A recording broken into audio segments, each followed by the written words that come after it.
as a form of retribution for the Deflategate penalties. Here's what he said about it to Chris Berman last night. You know, that would mean we won the game. So that's all I really care about is us, you know, finishing this thing off. And, you know, I think we've had a great season. You know, the team's really played well, like I said, under a lot of different circumstances. And, you know, hopefully we're in that position. It's going to take a big effort.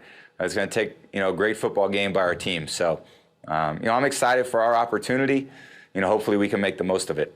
Stephen A., did you hear that? Deflategate is not a motivating factor. Are you buying it? Yes, today, but not Sunday if you win and you see Roger Goodell right there. That's an entirely different emotion. The work is done, and now it's at your disposal. It's at your discretion what should or can be done or whatever the case may be. Because if you're on that stage and you are a Super Bowl champion, after all you endured, you finally got the job done. And then the man that you believe has sullied your name and your reputation, has impugned your character and your integrity, is standing before you having to present the trophy. That's a different emotion altogether. It's like you might not do anything, but you're going to at least go, Give me the damn trophy. You're going to at least do something like that. You understand what I'm saying? It's going to be some kind of look or whatever the case may be. And if you're smiling like Tom Brady is with that George Foreman smile right there, it's going to be like, how you like me now? That kind of smile. But it's going to be something. That's the point. It's not like, is it a factor? Okay, so this would make this Super Bowl win, if he gets it, sweeter than it would have otherwise been. Even sweeter. As sweet as a Super Bowl win must be, even your fifth one. It's got to be really sweet. This would be even better. But, and if it was someone else, maybe I would say, hey, a lot of people think they're as prepared as they can be.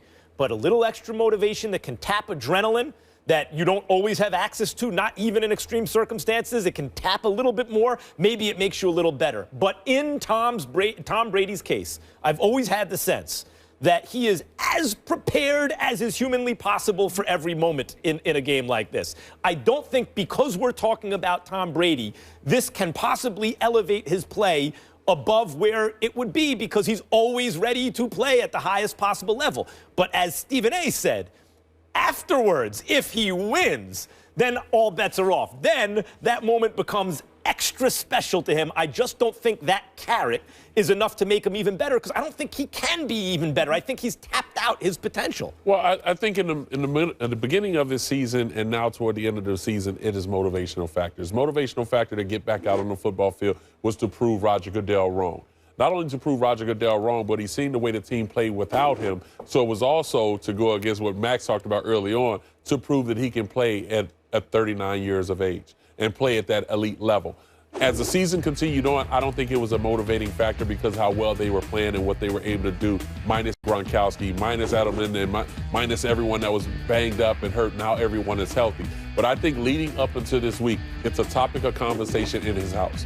His wife is bringing it up. His dad, not only is he bringing it up in the media, but he's talking about it to his son all last week, I guarantee. And so when you continue to talk about it, now it begins to stick into your mind. Every time you step out on that football field is to get that trophy and to look at Roger Goodell, like Stephen A. talked about, and to basically tell him, this is your fault. You're the reason we won the Super Bowl. Now give me this damn trophy and go home.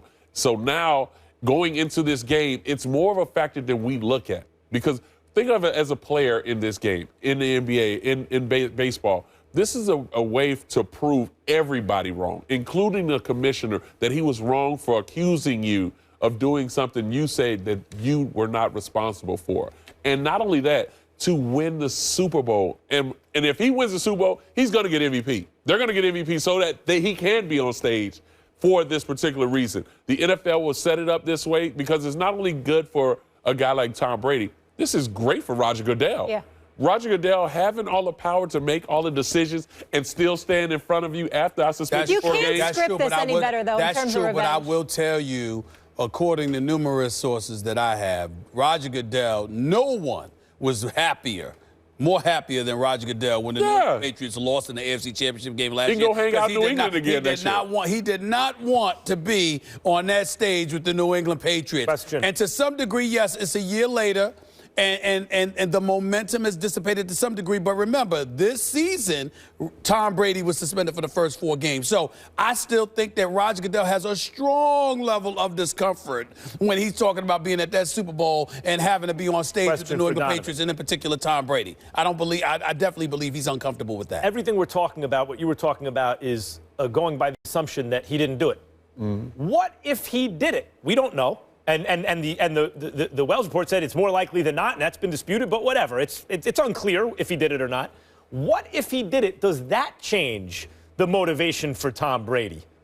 Well, the whole thing about it, if he did it or if he didn't, he still paid the consequences for it. So, I mean, so if we mad about that? Yeah, I mean, but he can't be as righteously indignant as if he really didn't do it. It really don't matter. I mean, it's like a kid. If you steal candy in a candy store and you're with the guy who stole it, both of you in trouble. So you both serve the consequences for it. So it's just like you took it anyway. So for Tom Brady, if he pulled the air out or he told the equipment staff to take more air out, you're guilty for it, because he should have just came out in the press conference and said, I agree. Look, I had them take the air out of the balls the way I like it. Did I know where it was? No, I didn't. I'm not responsible for that. That's them. He could have handled it much better, and he deserves blame and culpability for that regard, how he handled the whole matter. But to answer your question directly, Max, what may also play a role in his elevated level of ire is if he believes he was targeted and other people got off, like a Bill Belichick. Because if it's true that absolutely positively nothing happens without Bill Belichick's knowledge, and Tom Brady sitting there taking all of these hits while Bill Belichick, they miss a game. Oh, nobody stepped up and took bullets for him. Nobody stepped up and took anything from him. That might tick him off. And keep in mind, we got to remember this too. If you look at New England's history, when those footballs supposedly were being deflated, they never fumbled the ball. Not at Foxborough. I mean, and now this year, they were one of the league leaders in fumbles. I mean, so we understand the benefits. And by the way, the equipment staff members got their job back, too. Stephen A., it's deeper than that, because their fumble rate at Foxborough after Spygate went way down until Deflategate. I'm just saying, it's true. It is true. I mean, Max is right. Max is right. It's just true. That's the numbers. Those are the numbers. And what I really want to know is, was it you or your friend who was stealing the candy? That wasn't me. It wasn't you? It wasn't me. But you had to suffer the consequences. It wasn't me. Fighting until the death like someone else. I stole some candy when I was 7 years old, got busted, and never stole another thing the rest of my life. Got busted at 8. Paid the price, did you? Oh, yeah. Oh, got home and... Man, told my mama. Got driven back. She got on that butt. No, she said, your father will deal with you. My father said, had the belt. Come on. Yeah. Come on. I'm telling you right now, my father be in jail if in today's society. In today's society, my father would have been pleased. Dad would have gave you the phone. Go ahead, call him. Call him. Go ahead, call him. No, I never, He'd be in jail and you'd still be stealing candy. Now it all makes sense. I probably would. Well, good to have you with us. We'll see you in Houston. Travel safe. Looking forward to that. Coming up next, guys, we're going to the association. He's right. Steve Kerr didn't mince words when addressing Donald Trump's executive order on immigration. The fellas will react. And Kerr's team ran the Clippers out of the building on Saturday night, but are they ruining the NBA season?